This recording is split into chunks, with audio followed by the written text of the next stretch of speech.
Here I am again, for you all. Good evening, people of the press. As you know, I gave a statement regarding Kareem Hunt not too long ago. If you have any questions regarding Kareem Hunt, I don't want to hear them, go to the video, and you'll hear my opinion on it. So, other than that, I am here to take questions regarding the Vikings game only, and the rest of the season. So, fire away. Just your overall thoughts on the Vikings game. Yeah, okay. So, Minnesota. It was pretty surprising, actually. Pretty surprising game. Good effort from the defense for once. But offense, I think, especially the goal line offense, the red zone offense, I think did the best because of Devlin, and that's really it. So, other than that, it was a pretty surprising game. So I got a little bit of allergies here. Next question. Gotcha. Just the ability for you guys to shut down Adam Thielen and Stephon Diggs combined, having to double team Thielen and then still being able to shut down Stephon. What does that really say about your defense being able to adjust? Okay, that's actually a really good question. Thielen had the one touchdown, but it wasn't for a lot of yards. Stephon didn't really have too big of a game. He had a few catches, not a touchdown though. So for us to shut down those two, mostly Stephon, but we kind of shut down Thielen a little bit. But other than that, for us to shut down those two, that really says a lot about our resiliency and persistence on defense, because this defense is it's a bend don't break defense, which to me is just soft. But other than that, it's a persistent and resilient defense. It's a strong defense, not strong meaning we put up stats, but strong spiritually and mentally. So definitely not physically. So next question. Coach, what do you think of your defense of that game, and what do you think of this defense going forward? The defense that game, it was one of the best defensive games we've seen all year. Only 10 points to a top 10, top 5 offense. And then going forward, I expect really the same thing, but 10 times better, 10 times stronger, come back even stronger for this defense. Because, December is when we play our best football, and it really should be all season is when we play our best. But, whatever. Right? We don't live by that philosophy. We don't know what consistency is. We do everything at the last second. So, but yeah, I expect this defense to be stronger than ever come playoff time. So, next question. Coach, who impressed you the most this game against the Vikings? Devlin and JC, mostly those two. Of course, we all know Jonathan had a pick. Deron had a pick. That should have been JC's, but whatever. JC's got a couple picks. I think he has two. I think he's top 5 in rookies for interceptions. I think he's tied with a couple other rookies that have 2 interceptions. If we can get him a couple more, or maybe even 5, that's good for a rookie. That's really good. So JC's going to be a star. He's got a lot of potential. He's a great player. He's almost impossible to go up against on a deep ball. So I think he has to work on the slants, the in cuts, the out routes, anything that's not a streak or a fly or a Hail Mary. Well, not very much a Hail Mary, but a streak or a fly or a 9 or something. Other than that, he's a good corner. He's just got to make sure he can guard receivers on routes other than fly routes. So, but I believe in him. I trust him. So. Gotcha. Just your quick thoughts, just a little interpretation and analysis of just your personal subjective thoughts of J.C. Jackson. Yeah, he's a great player. He's a great rookie, good kid, smart, works hard, athletic. He's confident. He's not arrogant. He's not overconfident. He's not boastful. He's a confident kid. He's a skilled kid. He knows what he's doing. He's tough, and he's a good rookie. He's a good player for a rookie, for an undrafted rookie, undrafted free agent out of Maryland. So, and he has highlights, by the way. So he has like a legit highlight video. So that says a lot from an undrafted free agent. So he's a great player. I love JC. Next question. Coach, do you think you were able to establish an effective run game at all? Because it was kind of relatively inconsistent. I mean, except for the goal line offense with James Devlin having 2 of those touchdowns. Not really, but now that you mention it, the thing with Devlin is that he's a fullback, and he knows how the offensive line works. He knows what every offensive lineman's job is, since he's 6'3", 255. I mean, he could play center if he wanted to. That would be a tough job for him because I think the smallest center in the league is 6'1", 250. I think something like that. Got that from Madden, but whatever. But he knows what every offensive lineman's job is, and every offensive player should know what the offensive lineman's job is. Each player. The guards protect the run, the tackles protect the pass. Right tackle's usually the best run stopper, meaning the best run guarder, run defender, and then the left tackle's usually the best pass blocker.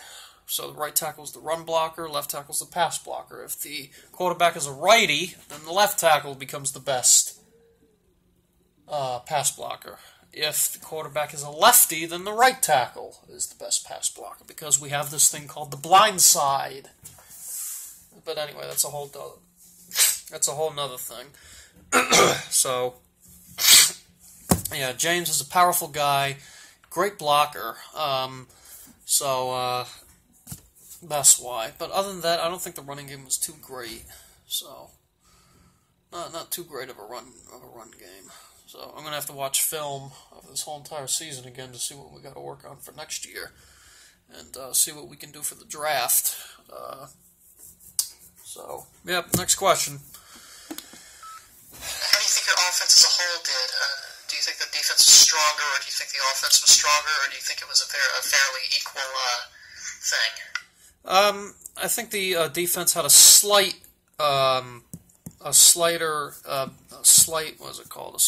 upper hand, I guess, regarding which one was better.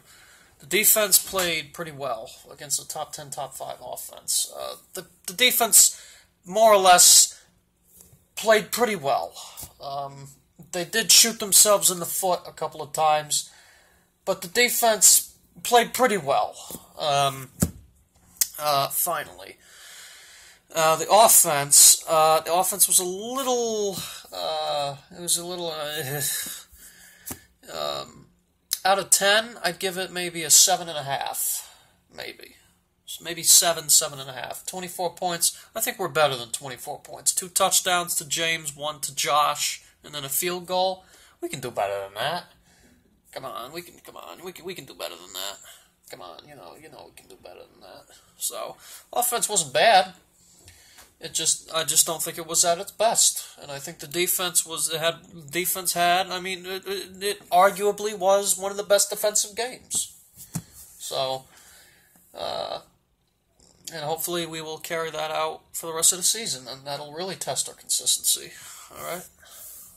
Next question. What did you not like from this game? What do you think could have been improved? I think the points that we got, the total offense, the points scored could have been a little better. In the special teams, with Stevens' missed field goal. That was a little bit of a fluke or a mistake, or maybe not a fluke, but definitely a blunder, a mistake, a mishap, a hiccup, whatever the hell you want to call it. But Stevens better than that. He can make. What was the field goal he made in Mexico? I want to say it was like 75, but I doubt it. It might have been somewhere in the 60s. 61, I don't know, 65, I don't know, somewhere in the high 50s, low 60s, but Stevens better than that. He can make field goals from there. So that was just a mess up.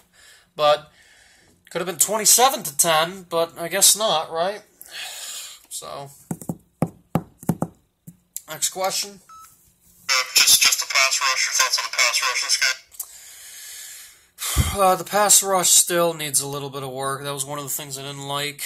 To answer your question, Stephanie, about the pass rush. Pass rush was, you know how we are with the pass rush. It's just not there.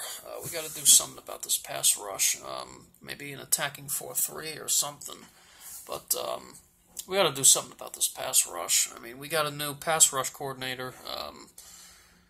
Who's a martial artist, and that really hasn't frickin'... We Bruce Lee'd ourselves, we Jet Lee'd ourselves, you know, I mean, that didn't really help us. We Jean-Claude Van Damme'd ourselves, so... Our pass rushes got to be a lot more consistent than this. I mean, blitz for 6, where's the blitz? Where's the 6? We don't have any of them. We should have 6, but... Our next motto is going to be 7 is heaven. That's going to be our next motto. So, alright. And then 8 gate. How's that? Alright. How about 9 is fine? How about that? Alright, I'm getting a little ahead of myself. Alright, last question. I got to get out of here. Last question. Thomas, What? It's a quick question. The 2 picks from Kirk Cousins, one from Harmon and then one from Jonathan? who was it? I think it was Jonathan. Jonathan Jones. Right. And then Tom throwing that 1 pick to Eric Kendricks. Just your analysis on those 3 picks. All right. So the first one was I think the one that the first one I think was either the one that Tom threw or the first one that Kirk threw. It was either the one to Eric or the one to Duran. It was either one of those two, or it might have been, no, it wasn't Jonathan. Jonathan was the second one. But I don't know if Tom's was the first one or if Kirk's was. I think Kirk's to Duran, I think, was the first one. That one was caused by JC. JC is underrated. JC is a great corner. He's a great young talent. But that one was caused by JC. He swatted it, and then eventually it fell into Duran's hands, and he had to secure it, and that's how that one worked. The second one to Tom, or from Tom to Eric, to Kendricks, that one was horse shit. And the reason why that one happened was because Trent did not do his job. Trent had to slide over to cover the safety blitz, because they were running a safety blitz, which usually means there's man coverage in there. So, the reason why that happened was because Trent was supposed to slide over to aid Tom in the safety blitz. I don't think Tom had any help from a running back. He was in the gun, but he didn't have a running back next to him. So, he had no protection. So that was Trent's job to take care of Harrison. And he could have threw Harrison 50 yards across the field if he wanted to, but he didn't. And that's bull fucking shit. I mean, that shouldn't have happened. And that's how that pick happened. And he threw it right to Eric, right to him. Now, it's partly Trent's fault and it's partly Tom's fault. The reason why it's partly Trent's fault is because, first of all, he didn't pick up the blitz, and the second reason why it's Tom's fault is because he threw it right to Eric, right to him. But who's more to blame? I'd say maybe 51% Trent, 49% Tom. So, And then the Jonathan Jones one, that was just a great play by Jonathan. I mean, he threw it to Adam. Kirk tried to throw it to Adam, and then Jonathan stepped right in, picked it. So that was just a great play by Jonathan. What is that, his third pick this year? Third or fourth pick this year. But that was just a great play by Jonathan. But I think the most impressive one, I think, was Duran's top three. Well, I'm not going to put Erickson as a top pick, but I think in order, it's JC and Duran's pick, and then Jonathan's pick as to which one tops whose. So, all right, we got the fins. We're gonna squish the fins, squish the fish rather, and I will see you guys much later. So, I don't want any Kareem Hunt questions, by the way. So, if you want any input on my thoughts on Kareem Hunt, look at my video. Okay. Alright, that's it. Thank you, guys. On to Miami. It's a tough game next week against Miami. Tough game. We suck in Miami.